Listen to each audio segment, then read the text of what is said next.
একটি পক্ষ সেনাবাহিনীর সঙ্গে আমাদের দ্বন্দ্ব লাগানোর জন্য উঠে পড়ে লেগেছে। 22 মার্চ এমন মন্তব্য করেছেন সার্জিস আলম। জাতীয় নাগরিক পার্টির উত্তরাঞ্চলের মুখ্য সংগঠক আরও বলেন, সেনাবাহিনীর সঙ্গে অভ্যুত্থানের পক্ষের শক্তির কোনো দ্বন্দ্ব নেই, একটি পক্ষ প্রোপাগান্ডা ছড়াচ্ছে। সার্জিস জানান, সেনাপ্রধানের বিরুদ্ধে কোনো অবস্থান নেই, অভ্যুত্থানের পক্ষের শক্তির মুখোমুখি অবস্থানে দাঁড়াবেন না তারা। তিনি আরও বলেন, দেশের স্থিতিশীলতার জন্য যে কোনো বিশৃঙ্খলা এড়াতে হবে, কারণ সুষ্ঠু নির্বাচনের জন্য দেশে স্থিতিশীলতা প্রয়োজন। নির্বাচনের রোডম্যাপ ঠিক হয়ে গেলে আমরা ঐক্যবদ্ধভাবে আওয়ামী লীগকে মোকাবেলা করতে পারব বলেও মন্তব্য করেন তিনি। সংস্কারগুলো কোন পর্যায়ে হবে তাও ঠিক করতে হবে।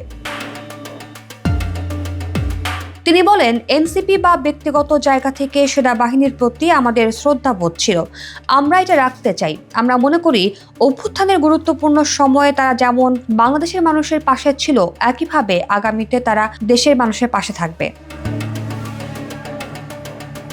ওই সময় সার্জিস আলম আরও বলেন, মব জাস্টিস ও ন্যায় বিচার সাংঘর্ষিক। দেশের স্থিতিশীলতার জন্য যে কোনো বিশৃঙ্খলা এড়াতে হবে, কারণ সুষ্ঠু নির্বাচনের জন্য দেশের স্থিতিশীলতার প্রয়োজন। এ সময় রংপুর বিভাগকে এগিয়ে নিয়ে রাজনীতিবিদ, ব্যবসায়ী সহ সবাইকে সম্মিলিতভাবে কাজ করার আহ্বান জানান তিনি।